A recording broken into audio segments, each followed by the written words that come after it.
36-year-old Karen Gregory had always been a free spirit. From the time she was born in upstate New York back in 1948, Karen would become known among her family and friends as a person who challenged the conventional way of doing things. By the time Karen was enrolled in her local parochial high school, she was making her 3 younger siblings double over with laughter with inspired imitations of the elderly nuns who ruled their classrooms with iron fists. When it came time to go to college, Karen convinced her parents to let her leave their small hometown and go to a college in Rochester, a city in western New York. And when it came time to graduate from that college, an especially proud moment for Karen's very elderly grandmother, Karen made a point of ignoring the school's strict dress code. Instead of wearing stockings and heels under her gown when she received her degree in art education, Karen clomped across the stage wearing massive hiking boots. When her grandmother in the crowd noticed them, she let out a gasp that was so loud that for a moment, the entire ceremony came to a halt. And after college, Karen leaned hard into the hippie movement of the 1960s. After Karen left home for good, her parents were horrified to pick up the newspaper one day and find a picture of their daughter's familiar smiling face peering out at them from the middle of a group of Vietnam War protesters. And even after the 1960s gave way to the less radical 1970s, Karen's choice of marriage and careers were no less shocking to her very conservative parents. When Karen got married in 1971, at the age of 23, she skipped the traditional Catholic wedding service, opting instead for a small ceremony that was not attended by any of her family members, and then she settled down in Fitzwilliam, a tiny and isolated town in New Hampshire. There, Karen found a job teaching art to elementary school children, and she also got another job helping to care for the mentally ill. When she was home with her husband, Karen would tend to the couple's sprawling garden and make their vegetarian meals completely from scratch. But if Karen's style of marriage and careers were not exactly in line with what her parents had hoped for, her divorce a few years later was even more of a shock. Karen's family believed her marriage was solid. But according to Karen, she and her husband just kind of drifted apart and now just wanted to be friends. Then, after the divorce was finalized, Karen did not change her last name back to her maiden name, which was Marshall. Instead, she announced that she was formally changing her last name to her mother's maiden name, Gregory. And then, when love knocked again at Karen's door after her divorce, this time Karen just avoided marriage and moved in with her new boyfriend, who was a potter, someone who makes pottery. And before long, Karen had also learned the craft of throwing clay on the potter's wheel while living in a big and drafty house and adopting a collection of stray cats. And through each of Karen's rebellions, her 2 younger brothers and her younger sister were always there to support her. They loved their sister. She was the family trailblazer. Her independence and sense of humor and ability to tell wonderful stories had made all of their own passages to adulthood that much easier. Even Karen's mother, Sophia, who had fought so hard with Karen over some of her daughter's life choices, found herself reaching out to Karen when Sophia's own marriage to Karen's father ended in divorce. But it wasn't until January of 1983 that Karen, without any prompting at all from her family, suddenly decided to make her most radical lifestyle change yet. After spending her whole life, 35 years, in the cold northeast of the United States, living in the center of tightly knit towns and communities where like-minded people shared everything from tomato seeds to granola recipes, Karen made a complete about-face. She was simply done with the cold, with the garden, with the cats, and with the potter boyfriend. And so just when winter was hitting its stride in New Hampshire in January of 1983, Karen packed up her Volkswagen and headed south to Florida to start a brand new life. She had decided to join her sister, Kim, who was married and working as a nurse, in Pinellas County, a peninsula of land that hangs like a fishhook off the central west coast of Florida.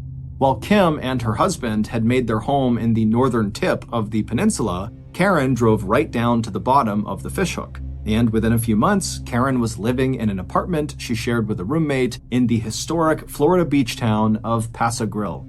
Picking up a waitressing job in nearby St. Petersburg, Karen luxuriated in the winter heat of her new home and spent hours of her spare time biking along the beautiful white sand Florida beaches.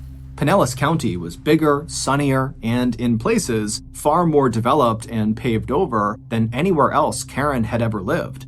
But it didn't take long for her to make plenty of new friends, to cut her hair, and to dress in more stylish local attire. Karen's olive skin quickly picked up a deep tan that set off her dark brown hair and arresting blue eyes. Already fit and strong, the walking and biking added even more tone to her slender 5'5" frame. And Karen soon became an expert at turning away the unwanted attention of patrons at The Garden, the popular restaurant bar in St. Petersburg where she worked. But in March, 3 months after Karen arrived in Paso Grill, Karen met the man who would become the love of her life. The administrator of a counseling program for Vietnam veterans, David Mackey, was strikingly handsome and well-educated, and in a state where so many residents were transplants like Karen, David was a native Floridian and longtime resident of the nearby town of Gulfport, located just 9 miles to the northeast of Paso Grill. And this time, it was Karen who was the one asking for a first date, not her would-be suitor, David. In 1984, interracial relationships were just not as common and socially acceptable as they are today. It was just a different time. And Karen was Caucasian and David was African American. Additionally, David was 7 years younger than Karen. He was 29. But neither of those facts made the slightest difference to Karen, or, as it would turn out, to David. And before long, David and Karen were a certified couple. And together they went sailing, they went to movies, and to concerts that featured the popular Jamaican-style reggae music they both loved. In March of 1984, so 1 year after Karen and David had met, David threw a surprise party for Karen on her 36th birthday. And it was clear to all of the partygoers that these two were deeply in love and practically living together in David's house in Gulfport. After that, things in Karen's life moved quickly.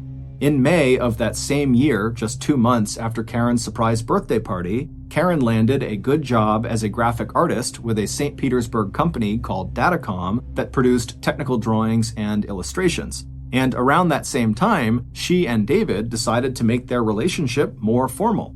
Instead of just meeting up every night to spend time together, the couple decided Karen would move out of her apartment in Paso Grill and live full-time with David in his modest but very comfortable home in Gulfport. Although Karen was excited about this upcoming move, David's quiet neighborhood, a few blocks away from the water, would be a big change from the beachfront charm and laid-back vibes of Paso Grill. David's 3-bedroom house, with its glassed-in front porch, sat right on a corner lot. There was a big oak tree that sat on one side of the property that shaded half of the single-story white home, leaving the other half of the building to bake in the sun. Although the couple who lived across the street from David were young and lived in Gulfport year-round, many of David and Karen's other neighbors were older, and some were retirees who only lived in Florida during the winter months. And while David had always felt welcome in Gulfport, he and Karen could both sense that as an interracial couple, they drew the occasional disapproving look or stare. But overall, one look around the neighborhood was enough to tell anyone passing through its tree-lined streets that what residents here really seemed to value the most was their sense of safety and tranquility. Because peppered throughout her new community, Karen had seen the same sign posted in conspicuous places on many lawns. In big letters, the signs read, "Warning, this is a Citizens Crime Watch area." And even if all those warnings seemed a little alarmist, given how sleepy the neighborhood was, Karen was okay with it. To her, Pinellas County was this huge metropolis compared to where she had moved from, Fitzwilliam, New Hampshire, and so she was naturally a little more paranoid about her safety. To celebrate all the good fortune in Karen's life, Karen and her sister Kim arranged a family day at the beach. And so on May 19th, Karen and David spent the day with Kim and her husband and their daughter. It was a perfect spring day in central Florida, the hot air cooled by a breeze off the ocean, and a few clouds offered intervals of shade from the bright sun. And the adults had plenty to talk about, especially Karen and Kim. Karen was nearly fully moved in to David's house. She was happy about her new job, and she and Kim were both excited at the prospect of their mother, Sophia, potentially moving out to Florida as well. On the following Monday, Karen said that David was leaving for a work conference in Rhode Island that would last most of the week. After living with a roommate in Paso Grill or staying over at David's house, Karen was a bit out of practice when it came to spending nights alone. But in spite of being a little nervous at the prospect of doing just that, Karen told Kim that she'd use the time to finish moving and unpacking. And on the upcoming Tuesday night, May 23rd, Karen said she had made plans to have dinner with her good girlfriend, Naverne Covington. Not only would that dinner be a chance for the friends to spend a fun evening together, but also Naverne would be leaving the next day to attend a wedding, and Karen needed instructions on feeding Naverne's cat and watering Naverne's plants while she was away. And by the time Tuesday night did roll around, Karen was glad for the dinner date she had made with Naverne. After switching out of her work clothes into a sleeveless white t-shirt and baggy green shorts and tennis shoes, Karen headed to Paso Grill to make a few trips from her apartment to David's house with the last of her belongings. And at about 7:30 p.m., with the final box of her plants safely stowed in the back of her Volkswagen, she decided to go straight from Paso Grill to Naverne's house in Gulfport. A few hours later, as Karen left Naverne's house not long after midnight, Karen smiled. The evening could not have gone any better, and after all the changes of the last several weeks, dinner with her close friend was exactly what Karen had needed. The two women had laughed and talked over their glasses of white wine and plates of vegetable stew that had filled Naverne's cozy kitchen with the smell of herbs and garlic. And when the two friends said goodnight, Karen had surprised Naverne by pausing at the door and giving Naverne a quick, tight hug. Even though Naverne laughed and told Karen, "I'm only going to be gone for a couple of days," Karen had suddenly wanted Naverne to know that Karen would miss her. Walking to her car and sliding into the driver's seat, Karen smiled again. She would now head back to the little house she shared with David, and she'd bring in her last few boxes of plants, and when David called the next day to check in, Karen wouldn't even tell him about how much progress she'd made unpacking and blending their furnishings and belongings together. Instead, she wanted him to be surprised when he returned from his trip. A few minutes later, Karen pulled her little car into the driveway of 27th Avenue South and Upton Street. After parking her car next to David's car, he had left it behind for this business trip, Karen opened her door and climbed outside. After collecting her last few boxes of things from the trunk, Karen headed inside and locked the door behind her. Even though it was well past midnight, Karen wasn't quite ready to go straight to bed. She had been having trouble sleeping the last few nights, and so she decided she would just sit down and relax for a little while. Less than 1 hour later, a blood-curdling scream ripped through David and Karen's quiet neighborhood. Hearing it, several of Karen and David's neighbors sat bolt upright in their beds, wondering what was going on. One woman told herself that it must have been a cat or some other animal. Another woman remembered thinking that whoever had screamed had really strong lungs. And another woman pulled her husband back inside when he stepped out onto their front step to investigate. 1.5 days later, a woman named Amy Bressler was standing at her living room window talking to someone on the phone and looking out at David Mackey's house. At one point, she told the caller, "Yes, I can see Karen's car in the driveway." A minute later, Amy put the phone receiver down on the table, left her house, and walked across the road to knock on the side door of David's house. When she didn't get an answer, she walked around to the front door. There too, Amy's knock also went unanswered. But not before Amy noticed that some of the window panes in the front porch door had been broken.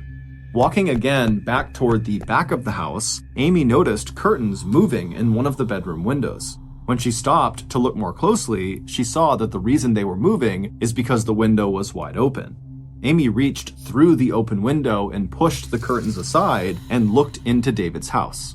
A minute later, crying hysterically, Amy had stumbled back inside of her own house. Reaching for the phone she had left on the table, she could picture David Mackey at the other end of the line, stuck at his work conference in Rhode Island and frantic with worry after all his calls to Karen during the last 30 hours had gone unanswered.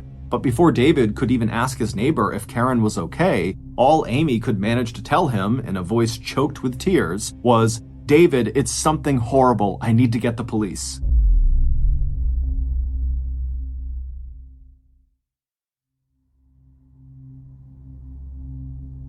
A few minutes later, at 8:39 a.m., 22-year-old Gulfport police officer Cheryl Falkenstein was climbing through that open bedroom window on the side of David's single-story house.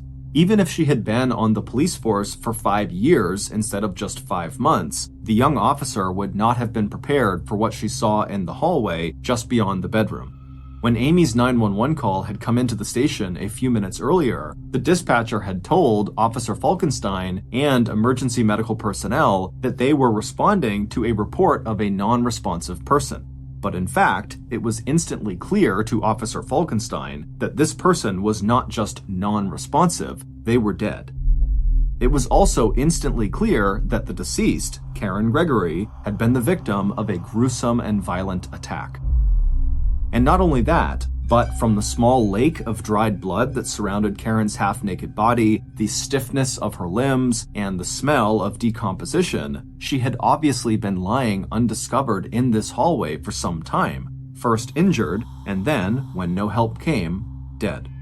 Within minutes of Officer Falkenstein reporting the murder, yellow crime scene tape surrounded David's corner property, and the quiet neighborhood of Gulfport was crowded with law enforcement and medical personnel. The last time the tiny Gulfport Police Department had processed a major murder scene had been 23 years earlier. And so the Pinellas County medical examiner, who was among the first to arrive on the scene, immediately told local police that she was going to ask the Florida Department of Law Enforcement to help out with the investigation, because it was already clear from the doctor's preliminary examination of Karen's body that this could shape up to be a very difficult case. Dr. Joan Wood did not need to do a complete autopsy to see that Karen had been dead long enough for rigor mortis to set in and for the blood on her body and throughout the small house to dry. This also meant that any physical evidence left on or inside of Karen's body would likely have degraded during the time that Karen had gone undiscovered. So, even though police could clearly see bloody handprints on Karen's body and on the bedroom windowsill, those prints might or might not prove useful as evidence. Compared to the large staff from the Florida Department of Law Enforcement, Gulfport only had 3 detectives, and all of them had arrived at the crime scene shortly after the 911 call to dispatch. By then, the first patrol officers on site had already begun to interview Karen and David's neighbors, contact Karen's family, and contact Karen's boyfriend, David, who was already arranging air travel to get from his conference in Rhode Island back to Florida. Reached by phone in Rhode Island, David told police that he had spent most of the day on Wednesday, May 23rd, the day after Karen's dinner with Naverne, reaching out to Karen's friends, family, and employers, as well as local hospitals and police departments to try to figure out where Karen was and why she wasn't answering his calls. But it was only when he finally called his neighbor, Amy, who lived up the street from David, and asked her to please go check his house to see if Karen was okay, that David got his answer. Meanwhile, it hadn't taken local police long to realize that at least a dozen of David's neighbors had heard what police now assumed was Karen's scream for help at about 1:15 a.m. in the early morning hours of May 23rd. Even though they described this scream as being short, high-pitched, and agonizing, and so distressing that several neighbors had trouble falling back to sleep after hearing it, no one in the Crime Watch neighborhood of Gulfport had bothered to pick up their phones and call the police. By late afternoon on May 24th, more than 30 hours after that scream, Gulfport investigators had already reached several conclusions about the murder of Karen Gregory. Given the report of a scream at 1:15 a.m. on May 23rd, police assumed the time of death was also during the early morning hours of May 23rd. Since there was no sign of forced entry, and items of any obvious value were still inside the house, this did not look like a crime that started as a break-in or robbery. What was clear was that even though Karen must have willingly opened the door to her attacker, she had later used every ounce of her strength to try to fight off that attacker. Because from one end of the house to the other, Karen had left a trail of blood, from stains on the unmade bed in the bedroom, where Karen's faded green shorts and tennis shoes lay scattered on the floor, to the blood spatter along the walls of the hallway and living room, right up to the smeared and stained bedroom windowsill and curtains that marked where the killer had exited the house after the attack. And Karen's willingness to fight back and cry out for help could have saved her life if anyone who heard her had called the police. Because, at some point in the struggle, it looked to investigators like Karen had almost escaped from her attacker. After finding more blood and strands of Karen's hair on the glass inside the front porch, investigators theorized that at one point Karen had made it through the inner front porch all the way to that porch door where the screen was covered by angled slats of glass rather than solid wood. And it was probably there, as Karen had reached that outer door and opened it up, that she had let out that terrible scream. However, seconds later, her attacker had reached her again and yanked her back inside of the house, knocking most likely Karen's head against the door slats, causing them to shatter and leave glass fragments outside on the front walkway. And then shortly after Karen was pulled back inside of the house, the killer finished her off. Police also assumed that Karen's attacker had forced her to wear the black lace lingerie that was pulled on over her white t-shirt and was now bunched up at Karen's waist. Aside from the brutality of the murder, two things about the crime scene stood out to detectives as potentially important pieces of physical evidence. Since there was no blood on Karen's bare feet, that meant that the bare footprints left in the blood-soaked carpet and the smudge of a heel print left on the bathroom tile just off the hallway where Karen was found must have both been left by her killer. And as the crime scene techs would later confirm, the handprints on Karen's naked thigh and lower back were positioned in such a way that they could not have been made by Karen. So, like the footprints, the handprints also had to belong to Karen's attacker. Investigators got their first break in the case when one of the Gulfport officers doing door-to-door interviews realized that the neighbor who lived across the street from David's house was another public safety officer, St. Petersburg firefighter George Lewis. Although George was at work when Karen's body was discovered that morning, when contacted by phone, George immediately reported to the Gulfport police station and wrote out a 2-page statement. That statement contained all the information he could recall, at least right then, from the morning of and the days before Karen's murder. It turned out that George, in addition to being a firefighter, was also the unofficial head of the neighborhood crime watch. And he was also the only person in the neighborhood who had actually kind of reacted to the sound of that scream. To George, who had been inside of his garage working on his motorcycle with the radio turned on, the scream had actually sounded faint, and when he stepped outside and did not hear or see anything suspicious, he had assumed all was well before going back inside of his house and reassuring his girlfriend, who had also heard the scream, that everything seemed okay. At that point, the couple had just gone to bed, and then for the next day and a half, like everyone else in the neighborhood, they had just gone about their daily lives as normal. George had known David and Karen by sight, but he had not met Karen and he had not seen her at any point on the day before she was killed. Even though George was not able to shed any light on circumstances surrounding the actual murder, the 22-year-old firefighter was able to give police some solid leads on possible suspects. One was a man who mowed the grass at David's house on Tuesday morning, the last day Karen was alive. The second tip helped explain a note that police had found shortly after discovering Karen's body that had been left under the windshield wiper of David's car. Whoever had left the note had signed it Peter. At about 7 p.m. on May 23rd, the evening after the murder, George had seen a man drive up to David's house in a van, get out of the van, and walk up the front sidewalk to David's house where he knocked on the front porch door. When no one answered, the man went back to his van and a moment later emerged with a note that he left on David's car before driving away. By late that evening, hours after George had given his written statement to police, local investigators were close to crossing the man who had mowed David's lawn off of the suspect list. In addition to providing police with his fingerprints and a DNA sample, the man could also confirm that he had a solid alibi for the night of Karen's murder.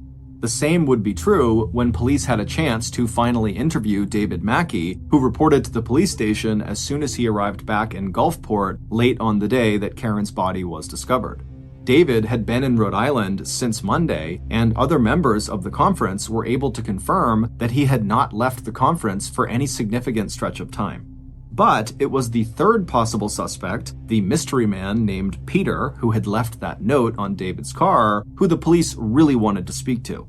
So, when an officer inside of David's house answered a call from a man looking for Karen, who identified himself as Peter Cumble, the officer grabbed his notebook to take down all of the details. Yes, Peter said, he was a friend of Karen and David's. He had stopped by to see them on May 23rd to give Karen a cassette tape of music, as well as to confirm a dinner date the three of them had planned for later in the week. And yes, when he'd walked to the front door, he had noticed broken glass right outside on the sidewalk. But before detectives could even make plans to interview Peter showed up at the county morgue with Karen's friend and former roommate to make a formal identification of Karen's body. Afterward, Detective Larry Tosi invited Peter to the police station to question him about his movements at the time of Karen's murder and about his visit to Karen and David's house on May 24th. And even after Peter again told police that he really had only stopped by to drop off a cassette tape of music for Karen and to confirm dinner plans with the couple, Peter quickly went from possible suspect to prime suspect. First, there was the note that Peter, the host of a local radio program, had left on David's car. It was the last phrase of the note that raised the hairs on the back of the investigators' necks. "Hello," the note read. "Stopped by about 7:15 or so, but I saw no signs of life."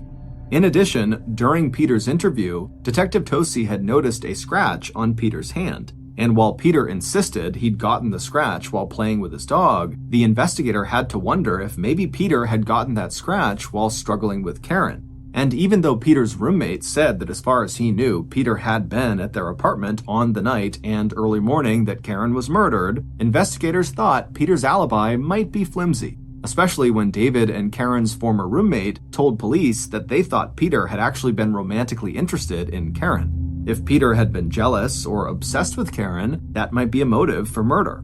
In addition to Peter Cumble, police had plenty of other leads to follow too. A man Karen had met when she was a waitress in St. Petersburg, who had repeatedly and unsuccessfully asked her to go out on dates, and a coworker from Datacom who had also shown Karen a lot of unwanted attention and whose name was written on the bottom of a piece of blood-stained paper that David had found inside of his house after Karen's murder. By June 1st, when Detective Tosi, the most experienced of the three Gulfport detectives, left Florida for a month-long family vacation, he fully expected that by the time he got back, the Karen Gregory murder case would be solved. But the 13-year veteran of the Gulfport Police Department was wrong. When Detective Tosi had returned at the beginning of July from 4 relaxing weeks in the Smoky Mountains of Tennessee, not only did the case file look disorganized, but all those promising first leads were starting to look like dead ends. But even after Sergeant Tosi had been assigned to replace the junior detective who had handled the case while Detective Tosi was on vacation, investigators still faced one disappointment after another. The man who had mowed David and Karen's lawn, along with the man who had hounded Karen for dates at work, both passed lie detector tests, and the DNA samples they had given police did not match any prints that crime scene techs had found at David's house. Peter Cumble, the man who had left that note on David's car the evening after her murder, had now hired a lawyer. But, like the other initial suspects in the case, Peter's fingerprints and DNA did not match any of the evidence taken from the crime scene. And the quality and handling of all that physical evidence had also turned out to be a huge problem for local investigators. As far as Detective Tosi was concerned, the Florida Department of Law Enforcement could have and should have done a better job securing and processing the crime scene. The state crime techs told local law enforcement that the bloody finger and handprints on Karen's body were too old and degraded by the time Karen's body was discovered for the techs to match the prints they had collected against the prints of any possible suspects. The state crime unit said the same was true of the partial footprint they had found on the tile floor of the bathroom that opened out onto the hallway where Karen's body was found. And there had been no going back for a second look at any of that physical evidence. On the same day that Karen's body was discovered and the Florida Department of Law Enforcement processed the scene, when the state crime techs left, they allowed 2 of Karen and David's friends to completely clean and scrub and vacuum the house. The friends didn't want David to see any sign of the obvious horror that had surrounded Karen in her final minutes of life, but that decision by the state crime unit had also meant that within hours of the assault, all physical evidence of the crime had been literally wiped away. Meanwhile, the autopsy report from the county medical examiner was also disappointing. A closer examination of Karen's body had revealed a wound that had not been immediately visible under all the blood that had covered Karen's face and torso. And the examination had also revealed the presence of semen inside of Karen's body, which confirmed that Karen had likely been sexually assaulted before her murder. But by the time Karen's body had been found, the semen was too old and degraded to provide a useful DNA match to DNA samples collected from potential suspects. By late fall and early winter of 1984, 7 months after Karen's murder, Detective Tosi felt like he was grabbing at straws. He'd asked the Florida Crime Unit to take another look at all the fingerprints and that footprint. He'd asked for a psychological workup of the possible murderer, and he'd also followed up on reports of a possible prowler in Gulfport, someone who was peering into windows and watching residents go about their nighttime rituals. He had also circled back to David Mackey, who was repeatedly asking police about what progress they'd made on the case, as a prime suspect. Even though it appeared that David was in Rhode Island at the time of the murder, the investigator had not been able to rule out the possibility that David had made an overnight airplane trip back to Florida to murder Karen and then returned to Rhode Island by the next morning. But, like the detective's other prime suspects, David 100% passed a lie detector test, and by Thanksgiving of 1984, the detective felt like once again he was back to square one. And even if he had a viable suspect, Detective Tosi had no physical evidence that he could use to link that person to the scene of the crime. It wasn't until Christmas of 1984 that police received the tip that would help them uncover the identity of Karen's murderer. At a farewell party for Gulfport's departing town manager, a casual conversation between an off-duty police officer and one of the city's bus drivers resulted in a complete rethinking of the murder investigation. What Detective Tosi discovered when he followed up on the story told by the bus driver, who lived 3 blocks away from Karen and David's house in Gulfport, would send shockwaves throughout Pinellas County and then all of Florida. Based on the follow-up investigation into that new information, here is a reconstruction of what law enforcement officials believe happened to Karen Gregory in the early morning hours of May 23, 1984. It was sometime after midnight when Karen gave her friend Naverne a big hug and thanked her for the dinner and conversation. And it was not long after that Karen pulled her little Volkswagen car into her driveway, and then after getting her last few boxes of things from her trunk, she headed inside, locked the door, and sat down to relax. But just a few minutes later, she heard a knock on the front door. Given she was alone, and it was the middle of the night, Karen was likely startled and maybe even a little scared by the sound. But she still stood up and made her way over to the door. When she got there, she called out to see who was knocking. When she heard the person reply, Karen was instantly put at ease, and she unlocked and opened the door. As the door in front of him opened, Karen's killer felt a rush of excitement. For a while now, he had been watching Karen from a distance, and up close, looking at her now, Karen was even better looking than the killer had realized, with that dark brown hair and those eyes that were almost electric blue in her tanned face. The killer's first wife had hated his habit of staring at women, sizing them up as sexual partners. But tonight, the killer wasn't there just to look. He was there to actually have sex with Karen. Except when the killer had just casually stepped through Karen's open front doorway into her house before she had even invited him inside, Karen did not look remotely interested in him. And when the killer reached out and touched Karen, she had practically slapped him, pushing him away from her. And right then, something in this man snapped. It was the same feeling the killer had had when he'd wrapped his hands around his first wife's neck and squeezed her throat and told her to shut up and stop nagging him. Only that time, he'd stopped himself. This time, he wouldn't. The killer pulled out a knife and showed Karen, and then quickly began shoving and dragging her down the hallway toward her bedroom. Once inside, the killer ripped off Karen's shorts and underwear and then made her put on that black lingerie that he had found in one of her drawers, and then the killer flung himself on Karen and began to rape her. As he did, he began pressing the knife into Karen's chest, just below her collarbone, and when it finally broke the skin, Karen struck him to get him to stop. But instead of her blow causing the killer to stop, it enraged him, and he began stabbing Karen repeatedly around her neck.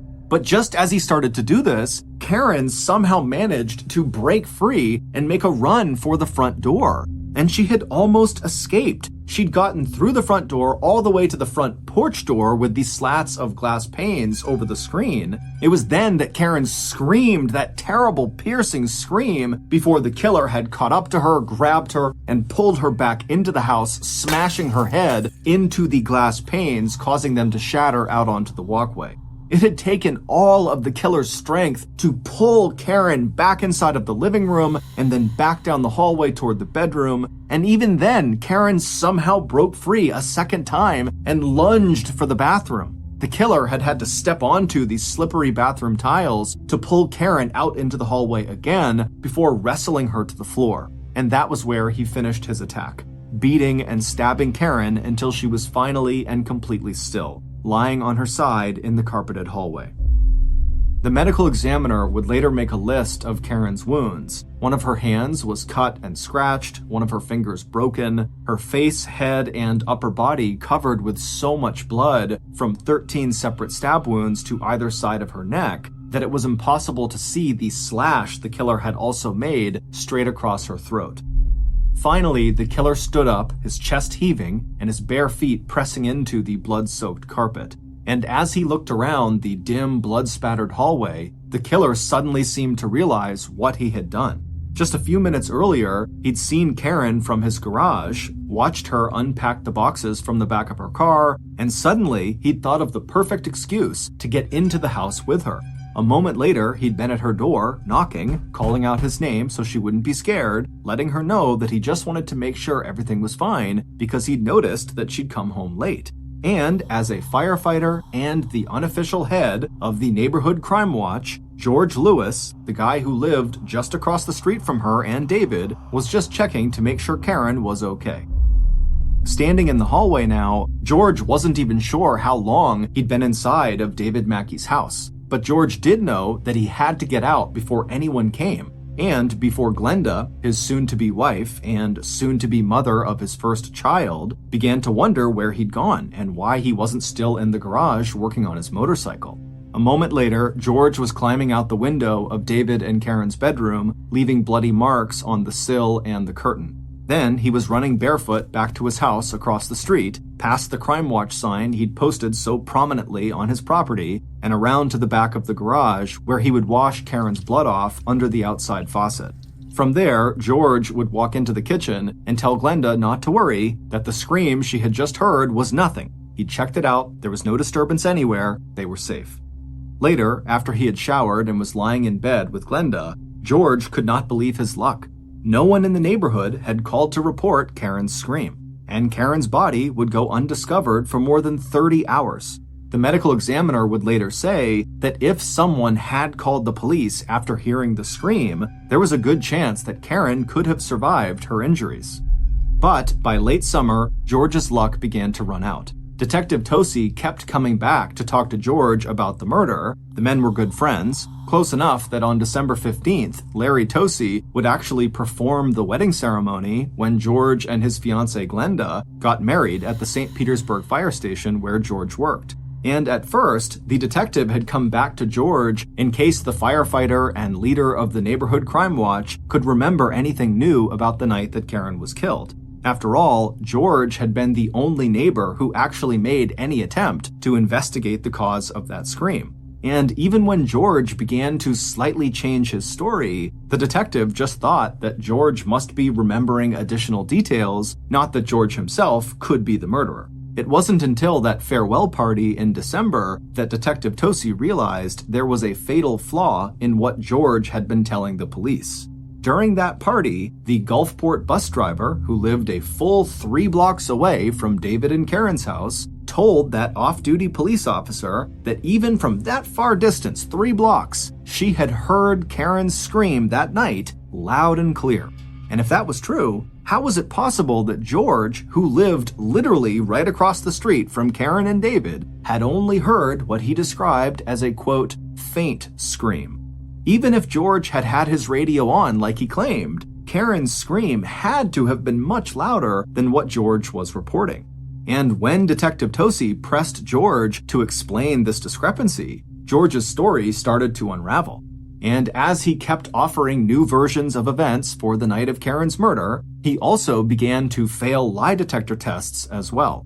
In his original statement to police given on May 24, 1984, George had said he'd left his garage after hearing the scream, and after looking up and down his street, he'd seen nothing.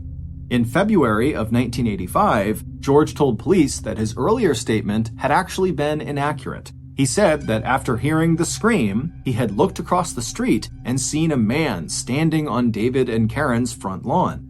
And even from that far away from the other side of the road in the dark, George said he had been able to see every detail of what the man was wearing and what he looked like. When a police reconstruction of this scenario proved that it would have been impossible for George to see anyone that clearly from the door of his garage in the middle of the night, George just changed his story again, saying that, well, after he heard the scream, he had left his garage and walked closer to Karen and David's property, which is how he was able to see this mystery man on their property so clearly. And George said the reason he had not initially told police about this mystery man was because this man had threatened him that night, saying he would hurt him and his family if he ever reported seeing him.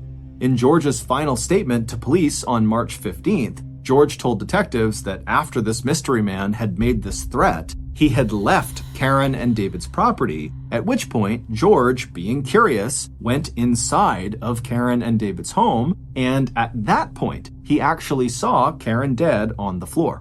He told police he'd seen the slit across her throat, a detail that had not been publicly reported, and an injury that had been totally hidden by all the blood from Karen's other wounds. To police, the only way George would know that Karen had her throat slashed would be if he was the one slashing it.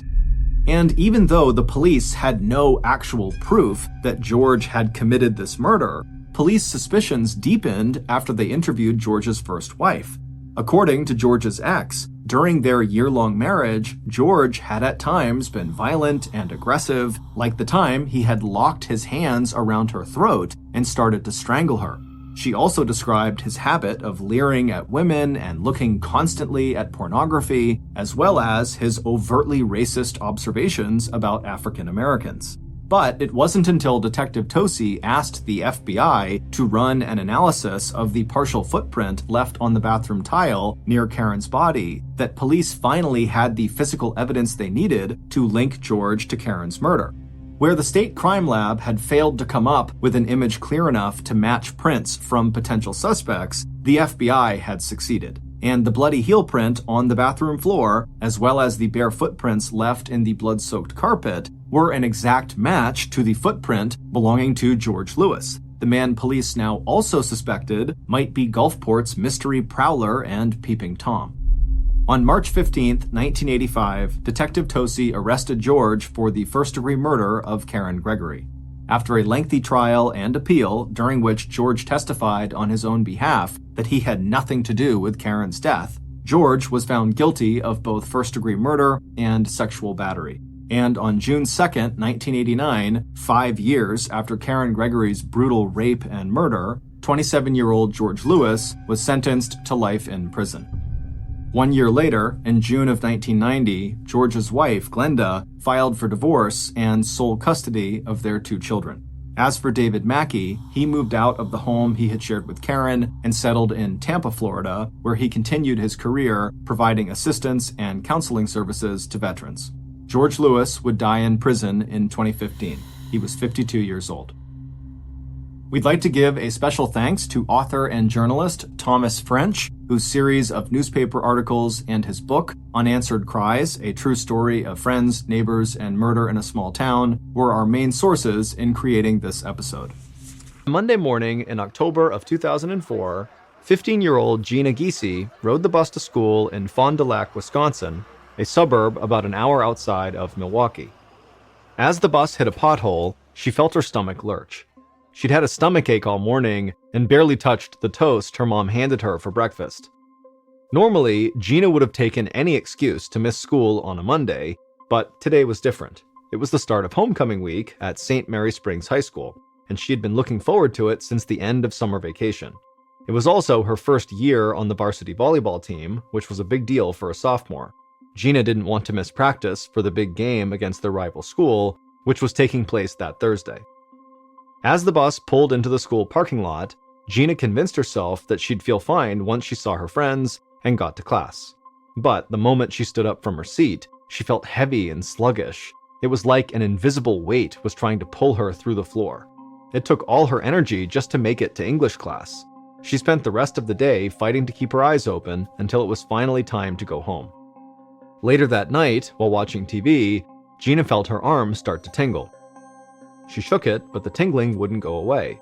Gina decided that she was probably just fighting off a flu bug, and so she just needed a good night's rest. And so she went to bed, and it didn't take long for her to fall into a deep sleep. But when she woke up the next morning, she didn't feel any better. In fact, as the week went by, Gina still just did not get any better. By Thursday, she was still exhausted and feeling achy. But today was the day of her big volleyball game, and Gina was not going to miss it. She dragged herself out of bed, but when she reached for her robe, her arm felt like it was made of lead. But she shook it off and took a deep breath and then headed to the bathroom. A few hours later, Gina took her spot on the volleyball court. She felt a bit queasy, but she chalked it up to pregame nerves. The stands were full of supporters chanting and eager to cheer her team on. Once the game started, the opposing team served the ball over the net. One of Gina's teammates got underneath it, lobbing the ball towards Gina and setting her up for an easy play. All she had to do was spike it over the net. But as the ball got closer to her, her vision suddenly doubled. She was seeing two white volleyballs sailing toward her face. Gina blinked, unsure of which one to hit. She leaped up, swatting at the air, and her palm did make contact with the hard vinyl ball, and immediately a jolt of pain shot through her arm. But she didn't care because she had done her job and returned the ball. The other team dove for it and missed. As the ball fell to the floor, the stands erupted. Gina had scored. She smiled and blinked a few times. A moment later, her double vision had cleared, and she breathed a sigh of relief. She was on a roll for the rest of the game. After the game, Gina went out with her teammates for some celebratory ice cream. By the time she got home, she had forgotten all about the double vision from the start of the game. Her arm was a little stiff from hitting so many balls, but she felt better. The next morning, Gina slept through her alarm and woke up late. She tried to get up, but her entire body was so achy and stiff. Her forehead was hot, but her teeth were chattering, and she was thirsty. She desperately needed a glass of water. Gina swung her legs over the side of the bed, then lurched forward to stand up, and nearly fell over sideways. It wasn't that her body felt limp. It was like her joints were so stiff she couldn't move them, so she couldn't walk. She felt like a mechanical doll whose battery had run out. Gina fell back into bed and called her dad, John, for help. John ran upstairs and came over to help his daughter out of bed. Gina threw her arm around his shoulder, and he propped Gina up onto her feet. Then John walked her down the hallway to the bathroom. Even though he tried to look calm, Gina could see the fear in her father's eyes. She tried to thank him for helping, but it was like talking with a mouthful of peanut butter. Her brain knew the words, but her tongue just couldn't keep up. That's when her dad yelled out to her mom, Anne, and said to get Gina's pediatrician on the phone right away. Anne got an appointment and helped John get Gina into her jacket, and then they guided her out to the car. Gina could barely put one foot in front of the other. But on the way to the doctor, something even more frightening happened to Gina. Her left arm just started jerking uncontrollably, and so her mom held Gina's other hand, looking totally panicked and afraid. Gina's mind was so foggy she could barely process what was going on. Less than an hour later, Gina was at her pediatrician's office. The doctor put her through blood tests, a CT imaging scan, and an MRI. Once those were all done, they sent her to an examination room to wait for the results. Gina shivered as she sat on the thin paper stretched out over the doctor's examination table. Her arm still shook uncontrollably, and her parched mouth was filled with saliva. She had been drinking water, but nothing could quench her thirst. Eventually, there was a knock at the door, and Gina's doctor walked into the room. He had a calm demeanor, but Gina could see in his eyes that something was clearly wrong.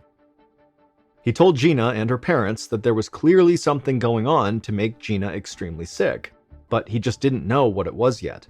Gina's blood work came back fine. The neurologist couldn't find anything on her CT scans either.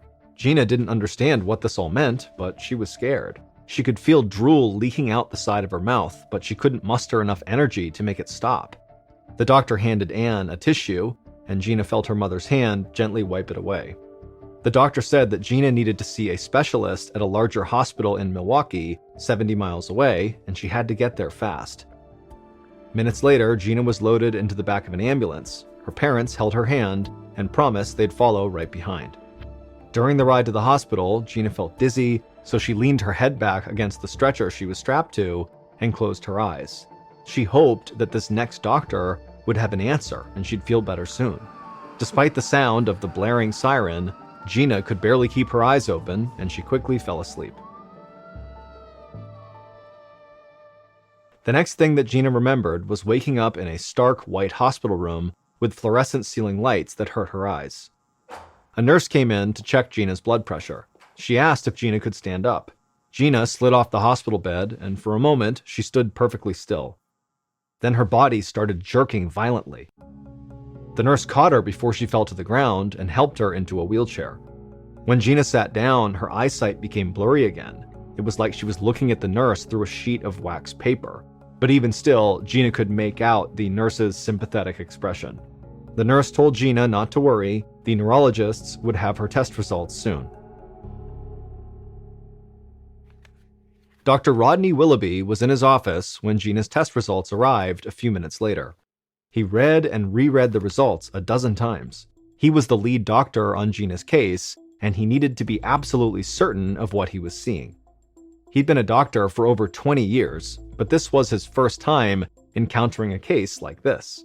And now he was about to deliver the most tragic diagnosis of his career. With a heavy heart, he left his office and walked into the small room where Gina's parents were waiting. Anne and John both stood to greet him, looking hopeful. Dr. Willoughby sighed and broke the news. Gina had contracted a fast-moving, fatal disease that killed almost 60,000 people every year. And while there was a vaccine, Gina was now too far gone for it to work. No one in recorded history had ever survived once this disease progressed this far. Dr. Willoughby told Gina's parents that over the next 24 to 48 hours, Gina's organs would fail and her heart would stop. At this point, the only thing they could do was keep her comfortable until she died. Judging from Anne and John's blank expressions, Dr. Willoughby could see that his horrific words had not sunk in yet. Then Anne collapsed into her husband, sobbing. John begged Dr. Willoughby for a solution. There had to be something they could do. But Dr. Willoughby just shook his head. There was no beating this disease. He stood with Gina's parents while they grieved, then gave them privacy to sit with their daughter. By this point, Gina was drifting in and out of consciousness. Dr. Willoughby could tell she wasn't coherent enough to understand what was happening to her. It was heartbreaking to know there was nothing he could do to help her. But throughout the afternoon, Dr. Willoughby was finding it harder and harder to accept Gina's fate. He called the CDC before he left the office. He knew the chances were slim, but he wanted to know if there was any new or promising research that could save Gina's life. They said no. But Dr. Willoughby was not satisfied, so he decided to do some digging of his own. Later that night, he pored over a stack of medical studies and published research. For hours, he flipped through page after page of the same grim findings, drinking coffee to keep himself awake. Finally, sometime past midnight, an autopsy report caught his eye. Until that point, most of the medical community assumed that Gina's disease caused organ failure by eating away at the brain. But this report suggested that wasn't actually true. The pathogens left the brain completely intact. Instead, the virus kills by disrupting the brain's ability to regulate necessary body functions like respiration and heart rate. That's what causes the body to shut down and die, but not by damaging the brain itself. Dr. Willoughby was even more fascinated by what he read next. The autopsy showed that just before each of these victims died, their immune systems actually began to fight back. That meant that the disease was beatable. It just caused organ failure too quickly for the immune system to react. Dr. Willoughby wondered if there was a way to temporarily shut down Gina's brain activity without killing her. If this could be done, her brain would be protected from the deadly viral attack. The pathogens would be prevented from causing her brain to malfunction and destroy her body.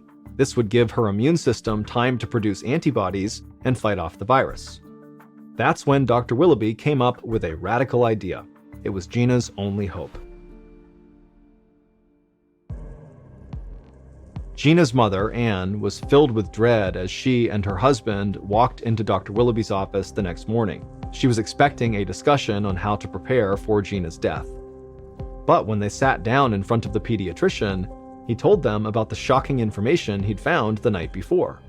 At first, Anne began to feel some hope, but as the doctor went through the details of his plan, she felt like she'd fallen back into a nightmare. After the doctor was done explaining his radical plan, Anne just stared at him in disbelief. The doctor wanted to put Gina into a deep, medically induced coma to take her an inch from death, to the point that her brain was completely silent. She would have no thoughts and no signals to the rest of her body. Gina would be kept alive by machines. She would need to be kept in the coma for at least 10 days, hopefully long enough to fight off what was attacking her body. Dr. Willoughby admitted they would be gambling with Gina's life. No one had ever attempted anything like this before. If it didn't work, Gina would surely die. And even if the doctor's plan worked, and Gina's body managed to fight off the disease, there was no guarantee that she would even wake up from the medically induced coma. Her brain might never be able to regain its proper functions, and she would be left in a vegetative state dependent on machines to keep her alive for the rest of her life. The thought of that sent a shiver down Anne's spine. But if they wanted to save her daughter's life, this was their only option. Anne looked to John, and he nodded. And so, with all the courage she could muster, Anne gave Dr. Willoughby the go-ahead.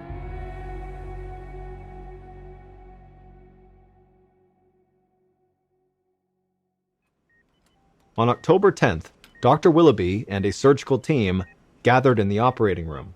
Gina was brought in, and the anesthesiologist administered drugs to induce a medical coma.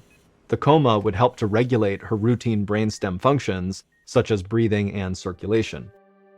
After the procedure was completed, Gina was wheeled back to the ICU. Dr. Willoughby barely left the hospital for the next few days. He would walk by Gina's room and hear the steady sounds of the machines that had taken over her body functions. He would see her parents were praying at her bedside. Dr. Willoughby prayed silently for Gina too. 10 days passed. The waiting was unbearable. Dr. Willoughby spent every moment anxiously hoping this treatment would work, and Gina's parents spent every possible second by their daughter's bedside. Finally, it was time to take her out of the coma and see if her body had been able to fight off this disease. Throughout the day, Dr. Willoughby lessened the amount of drugs that were keeping Gina asleep. If everything had worked, she'd soon be able to wake up on her own. But as the hours ticked by, the monitor tracking her brain activity was still a flat line. This was a bad sign. If the monitor didn't start showing something soon, Gina might never wake up. When Dr. Willoughby came into work early the next morning, he ran to Gina's room and checked her brain activity monitor again. The screen showed a flat line with the tiniest blips of movement on it. That meant Gina's brain was working. Dr. Willoughby breathed a sigh of relief. He couldn't believe that his plan might actually work. But Gina still had not actually woken up from the coma. When Anne and John arrived at the hospital later that morning, Dr. Willoughby led them over to Gina's bedside. He positioned Anne right over Gina's face. Then he opened Gina's eyes with a speculum, which is a tool eye doctors typically use to keep patients from blinking. Dr. Willoughby watched Gina's pupils flood with light, going big as saucers. Then they started to move. Gina was awake. Dr. Willoughby could see her eyes darting from right to left, looking all around the room, and then finally her eyes settled on her mother's face. Gina's pupils went wide with recognition, and Dr. Willoughby knew she had recognized her mom. Anne realized it too. She flashed Dr. Willoughby a grateful smile, her eyes welling with tears, and Dr. Willoughby breathed a huge sigh of relief. He took out his reflex hammer and tapped Gina's knee. But to his surprise, she didn't flinch. He tried again, but there still was no reaction. Dr. Willoughby's stomach turned. Even if Gina was still groggy, her body should have naturally had a reflex. He tried to keep a neutral expression, but he knew Anne and John could tell something was wrong. He didn't know how to tell them that Gina was awake, but physically she was paralyzed. She was literally locked inside of her body. The condition is actually called being, quote, locked in, and it's a rare disorder of the nervous system. People with locked-in syndrome are paralyzed except for the muscles that control eye movement. They're conscious and can think and reason. They can hear and see, but they can't move or speak, and they can't chew, swallow, or breathe on their own. And there was nothing Dr. Willoughby could do to help Gina. Their only hope was to wait and see if anything changed. That night, as he drove home, Dr. Willoughby prayed to God for forgiveness. He felt like he had sentenced Gina to a fate worse than death. She could spend the next 60 years as a prisoner in her own body, able to think and reason and feel, but never move. He could imagine how terrifying it would be for Gina to be going through this, after almost dying of a deadly disease. When Dr. Willoughby returned to the hospital the next day, nothing had changed. Gina's eyes darted around the room, but her body remained motionless on the hospital bed. And the day after that was exactly the same. On the third morning after Gina had woken up, Dr. Willoughby arrived at the hospital full of dread. He stopped at Gina's room first and grabbed her chart from its holder on the door. Then he walked to Gina's bedside and removed the reflex hammer out of his breast pocket. Holding his breath, he gave her knee a soft tap. Gina flinched. A short time later, Anne and John arrived in Gina's room, and Dr. Willoughby excitedly asked them to watch as he tapped Gina's knee. Again, her muscles contracted, and Gina's parents went wide-eyed. After 2 weeks of surviving on slim threads of hope, they started crying, this time out of joy. 3 months later, Gina took a deep breath and opened her eyes. She was back home in her bedroom. Even though she'd left the hospital a week ago, she still worried that she'd wake up in that awful bright white hospital room, hooked up to machines, unable to move. Coming out of the coma had felt like being underwater. She could hear the muffled voices of people she knew and see the blurry outlines of their faces. But it wasn't until Dr. Willoughby pried her eyes open that she finally broke through the surface. It had taken days for the feeling to return to her body. First, she was able to flutter her eyelids. Then she was able to twitch her fingers. Eventually, she could feel her mother holding her hand. But even as the world began to snap into focus, Gina just couldn't move very well on her own, and even though she understood what others were saying to her, she couldn't speak back. Her parents and the nurses at the hospital had to do everything for her, like bathing and feeding her, and she would spend 2 months relearning how to walk and how to say basic words. But Gina was very grateful to be alive, and while her time in the hospital was a total blur, she remembered every detail of how her deadly illness had started. 1 month before her symptoms had appeared, Gina and her family had gone to Sunday Mass together at St. Patrick's Catholic Church. A few minutes after Mass started, Gina looked up and spotted something small and black flying around the ceiling. It was a little bird who was trying to get outside, but it wasn't moving toward any of the open windows. Instead, it was swooping down towards the pews, a little lower each time. Most of the congregation was totally annoyed and kept swatting at it with their hats when it flew down. Then the bird grazed an usher who managed to knock it out of the air with a collection basket, and it fell to the floor and appeared stunned. Gina was an animal lover, and she felt bad for the little bird, so she got up from her seat and hurried to the back of the church, and she scooped it up. But as Gina carried this little bird in her hands, she got a closer look and realized it wasn't a bird, it was a bat. Outside the church, she opened her hands to let it go, but the bat bit her finger hard. Gina almost screamed, but she knew there were little kids watching her from inside the church, and she didn't want to scare them. So she bit her lip and whipped her hand away from the bat, sending it flying across the church lawn. Gina watched as the bat flew away and then cradled her finger. A small pinprick of blood bubbled up where the bat had broke the skin. Gina washed her hands in the bathroom and then snuck back into the church pew beside her parents, smiling as parishioners looked over and flashed grateful looks at her.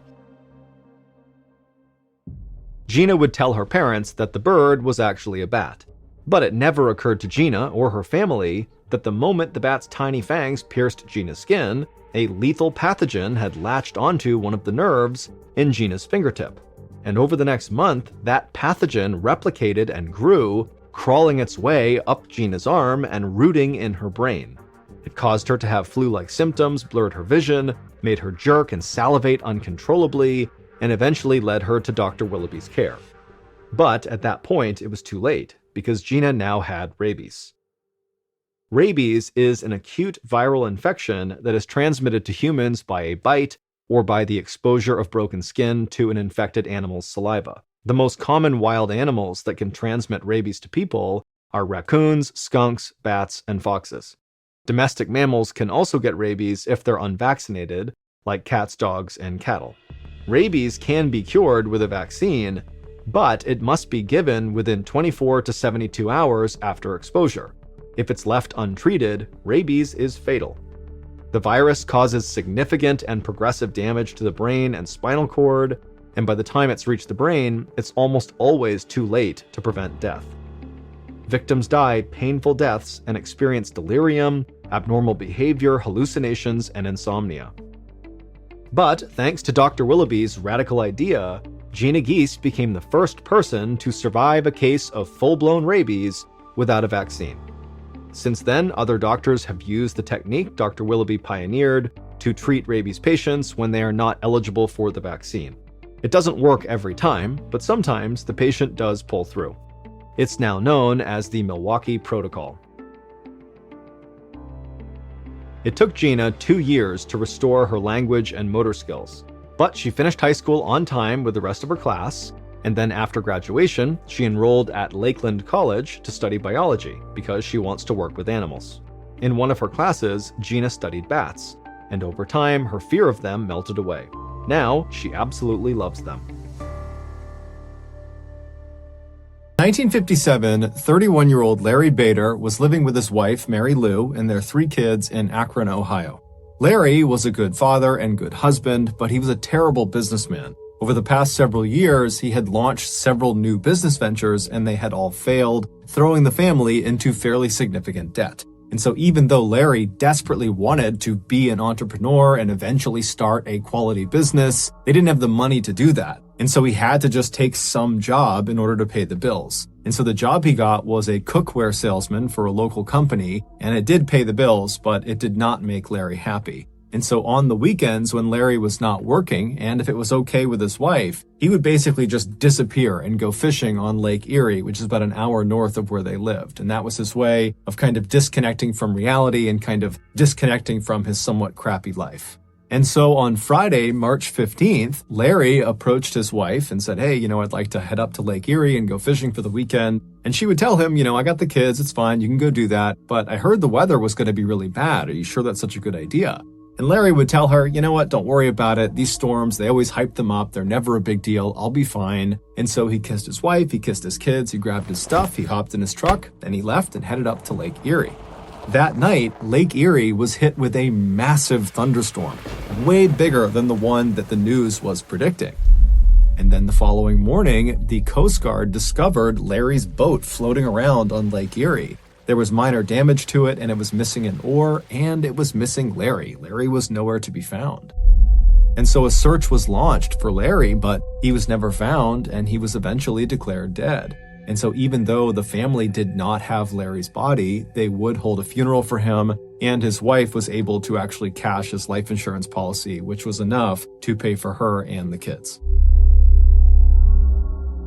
8 years later, in 1965, Larry Bader's niece, a 21-year-old woman named Suzanne Peka, was in Chicago at a sporting goods show with a friend of hers. And as they're walking through the different exhibits, looking at different sporting goods equipment, they noticed over on the side of the building, there was a fairly large group of people gathered around this one particular exhibit. And so she and her friend she was with walked over to this group, and they kind of pushed their way through. And in the middle of this group was this man with an eye patch and a big mustache doing an archery demonstration. Basically, he was shooting arrows into a target about 30 feet away. And so Suzanne and her friend just kind of watched this guy for a couple of minutes, and very quickly they could see why he was attracting this big crowd, because he was just an incredible archer. He was hitting the bullseye over and over and over again. But as they continued to watch this guy, Suzanne's friend started to notice something unique about him. And he eventually turned to Suzanne and said, "Hey, doesn't this guy look exactly like your uncle who went missing on Lake Erie?" And Suzanne was kind of surprised to hear him talking about her missing uncle, but she turned and looked at this guy, and all of a sudden she saw it too. He was a spitting image of Larry Bader, her uncle. Although this guy had an eye patch and a mustache, but even with that, he looked exactly like Larry. And as Suzanne is watching him, she's thinking, Larry was known for being this incredible archer, and here this guy is who looks just like him, and he's an incredible archer. And so after this demonstration was over, Suzanne and the friend ran over to this guy with the eye patch on, and Suzanne says to him, "Hey, I know this sounds totally crazy, but you look exactly like my uncle, Larry Bader, who went missing on Lake Erie 8 years ago." And so the guy, he hears her and he kind of smiles and says, "I'm sorry, I don't know Larry Bader. My name is John Johnson. People call me Fritz. I'm sorry, I don't know who your uncle is. I can't help you." But Suzanne, as she stood there staring at this guy, she was becoming more and more convinced this was Larry Bader, despite the fact this guy is saying he is not Larry Bader. And so she says to him, "No, you are Larry Bader. I'm positive you're my uncle." Now at this, Fritz would be polite but firm, and he would reiterate that, "Look, I'm not your uncle. I don't know who Larry Bader is. I don't go to Lake Erie. I just don't understand why you think I'm him. I live in Omaha, Nebraska with my wife and my kids, and I'm on TV. I do sports journalism in Omaha, and I advise archery companies, and that's why I'm here. So I don't know why you think I'm your uncle, but I'm not. I'm sorry." And with that, Fritz turned around and he walked away. And after this discussion, Suzanne and her friend were not remotely deterred from what Fritz was saying. They were completely convinced this was Larry Bader. And so they ran to a phone, and Suzanne called her two other uncles, so Larry Bader's brothers, and she explained how she met this guy that is the spitting image of their brother, and they immediately hopped on a flight that night and flew to Chicago, and the following morning, the two uncles, along with Suzanne and her friend, they went back to the sporting goods show. They went over to the archery exhibit, and sure enough, there was Fritz doing his archery demonstration, and as soon as there was a break, Suzanne, her friend, and now the two uncles, so Larry Bader's brothers, they walk over, and the two uncles, as soon as they see this guy, despite the eye patch, despite the mustache, they too would say, "This is our brother." And so they approached him and they said, "Look, I know you're saying you are not our brother. I don't know what's going on here, but you look exactly like our brother, and we have his military paperwork right here with fingerprints. Will you please just humor us and go to the police station with us and get fingerprinted? That way you can prove you really are not our brother. Please, we've been looking for our brother for a long time. This would be a huge favor to us." And so Fritz was annoyed. He didn't want to do it, but he's like, "Okay, fine. I'll go to the police station with you. I'll get my fingerprints taken, and we can put this behind us." And so that day, they left the sporting goods show, they went to a police station, and Fritz had his fingerprints taken, and afterwards, the police would tell him, "You are Larry Bader." When Fritz heard this, he could not believe it. I mean, he literally did not believe he was Larry Bader. It wasn't like this revelation prompted new memories and suddenly he recalled it all. It was really the opposite. Fritz immediately is trying to rack his brain to figure out, is my whole life a lie? But there was nothing. All he had was a contiguous stretch of memories from when he was a very young child as Fritz Johnson all the way to the present. But we now know that the bulk of his memories are all not real. He was never a child as Fritz Johnson. He was Larry Bader, and then became Fritz Johnson only 8 years earlier. The timeline of what happened to Larry Bader is rough at best, but as far as we understand it, Fritz Johnson showed up in Omaha, Nebraska a couple of days or a couple of months after Larry Bader went missing on Lake Erie. And when Fritz showed up in Omaha, He just walked into a restaurant and asked for a job there, and he had provided documentation that showed he was in fact Fritz Johnson, and nobody thought anything of it. He was completely normal. There was nothing unusual about his behavior, and over time, Fritz just kind of thread himself into the Omaha community. I mean, he got married, he had a child, he adopted another child, he left his job as a bartender at a restaurant and eventually got this amazing job as a sports TV broadcaster for their local channel. I mean, he was like a minor celebrity in Omaha. Everybody recognized, oh, there's Fritz Johnson, he's on TV, hey Fritz, how you doing? I mean, he had a full-blown life. But as soon as the news broke that he was not Fritz Johnson, he was Larry Bader, right away, the TV station he worked for fired him. His second wife left him because in reality, he actually was still legally married to his first wife. And so his marriage to his second wife was never actually real to begin with. And so she leaves him. And then also, because Larry Bader was no longer dead, the insurance company that had paid out all that money to his first wife as part of his life insurance policy, they demanded that he repay them. And throughout all this drama of Fritz finding out he's Larry Bader, Fritz continued to say he was not Larry Bader, that this was all a big mistake. He just could not understand how this could have happened. None of it made sense. And so eventually a team of experts, doctors, psychologists, you name it, they came out to Omaha and they ran Fritz, aka Larry Bader, through a battery of tests over almost 2 weeks. And at the end of all their testing, they concluded that 1, Fritz definitely is Larry Bader. So there's no debate there. He is Larry Bader. And 2, he is almost certainly suffering from an extreme case of amnesia, which is memory loss. But the doctors and experts had no idea how he developed this case of amnesia. And of course, Fritz, he too had no idea how he developed this case of amnesia. And it's unlikely we'll ever get any more clarity on exactly what happened to Larry Bader / Fritz, because unfortunately, just 1 year after it was discovered Fritz was Larry Bader, Fritz would die. He had cancer in one of his eyes, and that was actually why he wore that eye patch, and the cancer had come back and it took his life. Today, his case is considered to be one of the most believable and baffling cases of amnesia on record.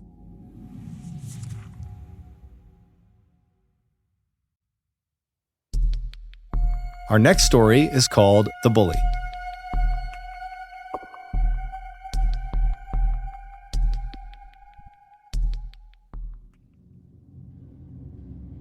In 1949, 15-year-old problem child Ken Rex McElroy dropped out of school and moved to a tiny farming town called Skidmore, Missouri.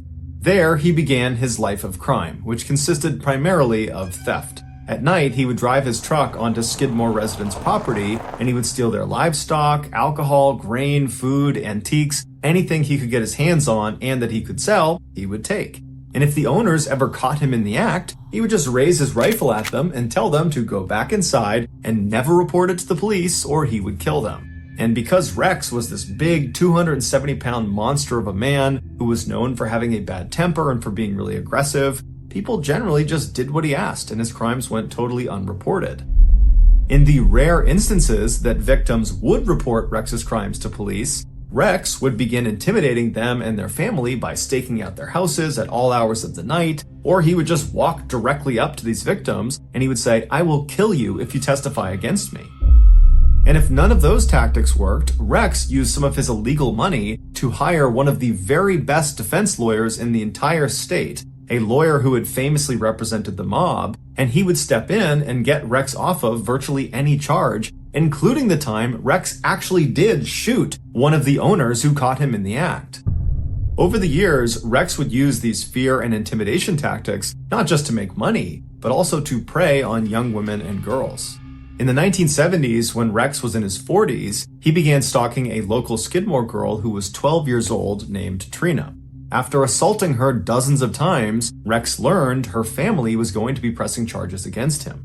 So Rex burned down Trina's family's house and killed the family dog, and then threatened to kill the entire family unless they signed paperwork that would legally marry their daughter Trina to Rex. This would protect him legally in case they pressed any charges against him.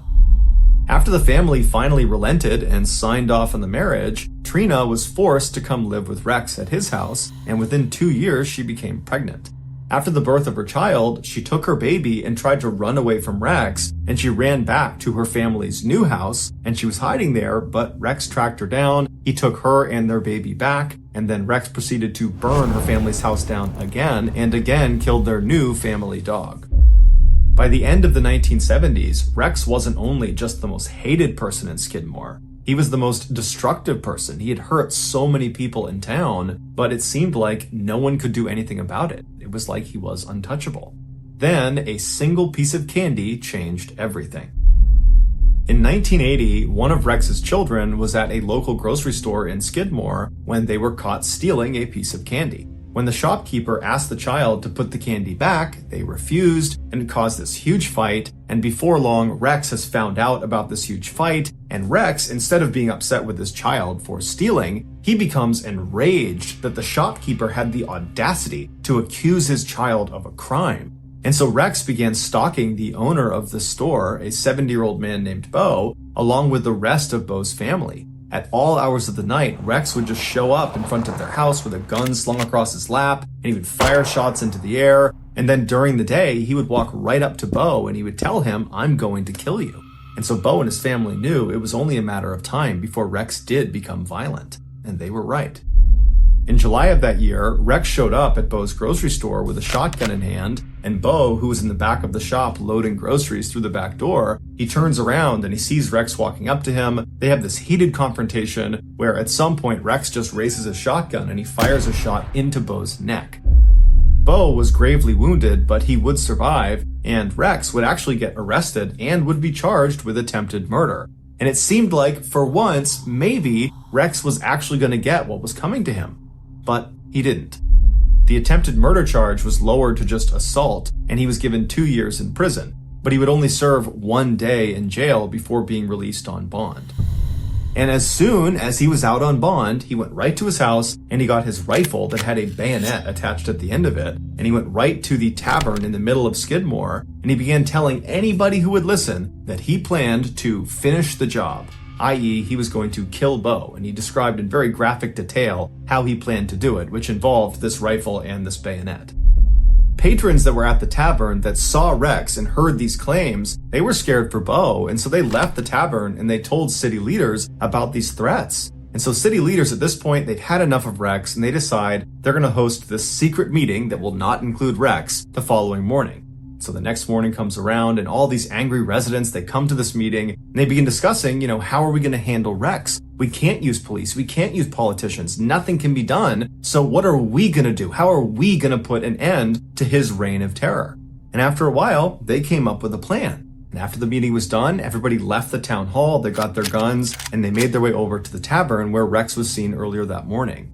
About 40 of these armed men surrounded the outside of this tavern, and once they were all in place, another smaller group of men that were all armed walked inside the tavern, and they saw Rex sitting at the bar with Trina sitting right next to him. And so these men, they walk up right behind Rex, uncomfortably close, right behind him, and they just stand there with their guns looking at him. And at some point, Rex turns around and sees them, and he's about to lash out and start fighting them, but he realizes he's totally outnumbered, and these men that are standing all around him, they look like they mean business.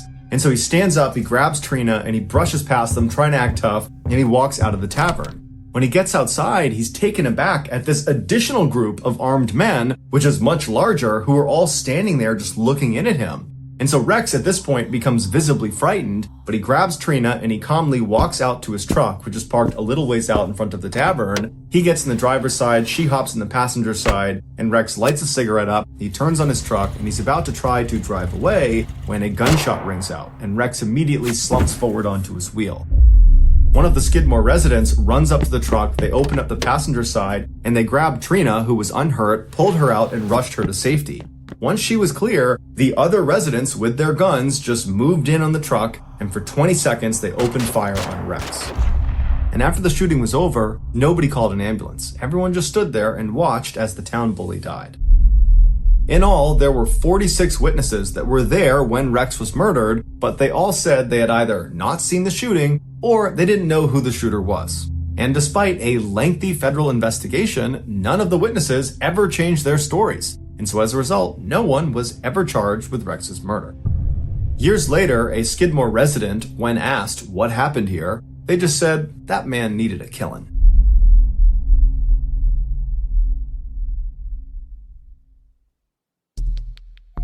The next and final story is called 1 in a Trillion.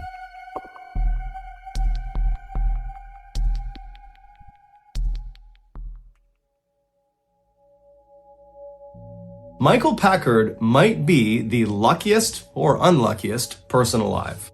In 2001, when Michael was 38 years old, he was on a flight over Costa Rica when the small plane he was on crashed. The pilot, co-pilot, and the passenger were all killed on impact, but Michael and the 4 other passengers, they survived the crash, but they were all left badly injured and stranded in a very remote section of the jungle. The survivors attempted to use the downed plane's radio equipment to send out a distress signal to try to get someone to come out and help them, but they had no way of knowing if anybody was receiving their signal. And so all they could do was just send it out and then wait and hope somebody found them before they all died. And sure enough, 48 hours after crashing, rescuers were able to hack their way deep into the jungle where Michael and the other survivors were, and they were all saved. While Michael was recovering in the hospital, a doctor told him that based on his injuries, he would not have survived another night out in that jungle. The chances of even being in a plane crash are astronomically low. The odds are about 1 in 5 million, with some places giving odds as low as 1 in 20 million.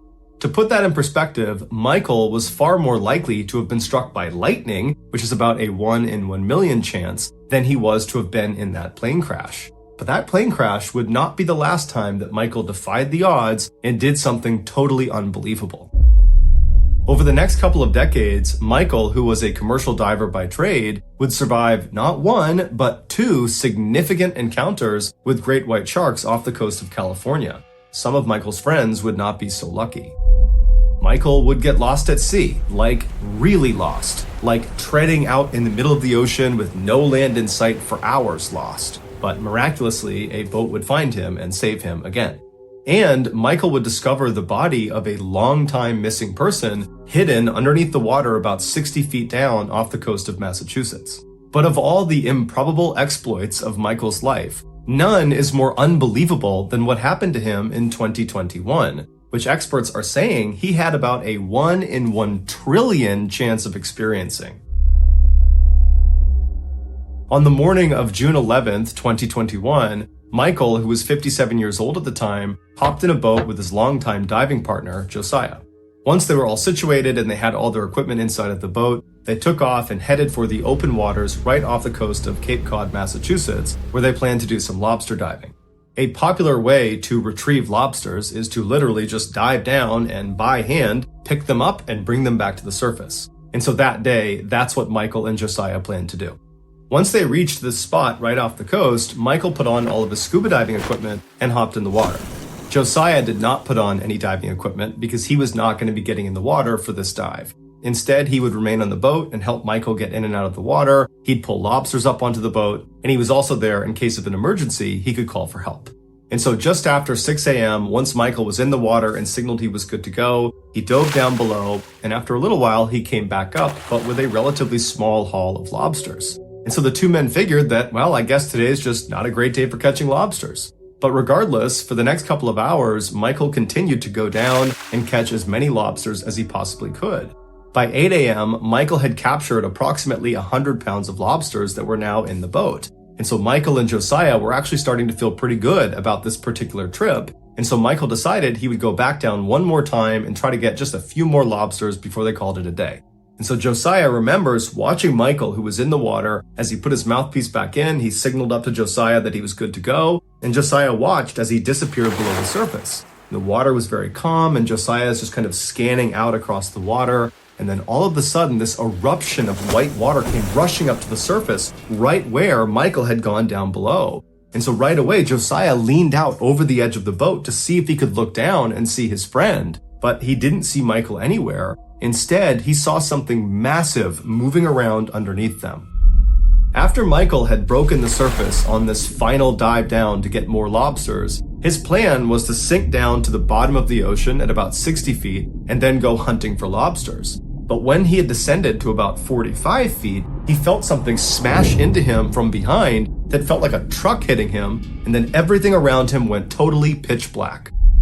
The impact of whatever it was that hit him had caused his mouthpiece to get blown out of his mouth, so he doesn't have air and he starts fumbling around to find his mouthpiece, but he can't find it, and as he's fumbling around, his hands are making contact with what feels like walls all around him. He was inside of an enclosed space. But when he had touched these walls, they were not normal walls. They were soft, but they were hard at the same time, and they seemed to be moving, like they were pulsating or quivering. The space he was in was fairly large, and it was not completely flooded with water. It was like Michael had slipped into this air pocket. But this air pocket was not stationary. It was moving and pretty fast, because the water that was inside of it was violently sloshing all around. Michael could hear it slapping up against the walls. As Michael continued to panic and fumble around for his mouthpiece, he started to notice intense pressure on his legs, but he had no idea what was causing it, and because it's pitch black, he couldn't see what it was. Finally, Michael found the line that was connected to his mouthpiece. He jammed it in his mouth and he took a long inhale, and now that he could breathe again, he had this horrifying thought: have I been swallowed by a shark? He instinctively began feeling around for the shark's teeth. But there were no teeth inside of this space. Instead, it was just these walls that continued to shift and move all around him. And that's when it dawned on him. He had been swallowed, but not by a shark. He had been swallowed by a whale. For nearly 45 seconds, Michael was trapped inside the closed mouth of a humpback whale. Despite their enormous size, they can be up to 60 feet long and weigh up to 70,000 pounds, they only eat small fish. So when this particular whale realized Michael was not a tiny fish, it began violently swinging its head side to side to try to dislodge Michael, and that caused that eruption of white water to go to the surface that Josiah saw. And after a few good shakes, Michael was spat out of this whale's mouth. Michael remembers suddenly being in the open water with enough light coming down that he could see around him. The water was very turbulent and churning, and he recalled as he made his way to the surface, looking straight down and seeing the tail fin of this enormous whale swimming away from him. Michael made his way to the surface and he flagged down Josiah, who boated over to him. He pulled him back into the boat, and Michael, who was totally traumatized by what happened, could only say to Josiah that he was inside of it and that it tried to eat him. After Josiah brought Michael back to shore and called the authorities, Michael was rushed to a hospital where he was evaluated, and unbelievably, he suffered really no injuries. He had some significant bruising to his legs where the whale had actually clamped down on him. That was the pressure he felt in his legs. The mouth of the whale was closing on his legs. But besides that, there really wasn't any other injuries. And so later that day, he was discharged. It's believed the whale was a juvenile that had been seen in the area that was about 30 to 35 feet long, and that had just accidentally scooped Michael up. The whale was certainly not trying to hurt Michael. Whales, especially humpback whales, are not in the business of hurting people. But in this exchange with Michael, Michael could have very easily died. He could have drowned or suffocated inside the mouth of this whale, or he could have just died from blunt force trauma. But luckily he didn't. Despite how terrifying this incident sounds, Michael was incredibly casual in all of his interviews about this. He just kind of acted like, these things kind of happen, whales come out of nowhere, they just scoop you up, it happens. And he would tell the incredulous reporters who just could not believe this guy was real, that as soon as he was better, he was getting back in the water and going lobster diving.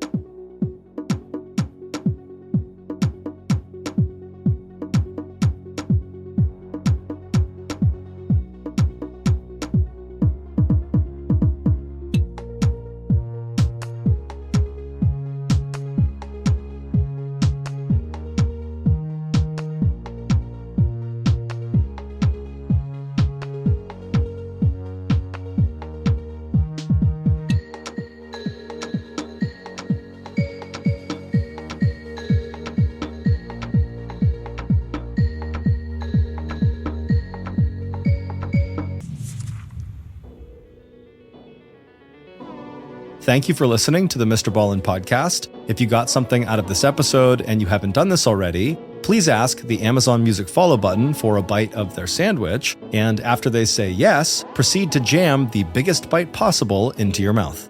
This podcast airs every Monday and Thursday morning, but in the meantime, you can always watch one of the hundreds of stories we have posted on our main YouTube channel, which is just called Mr. Ballin.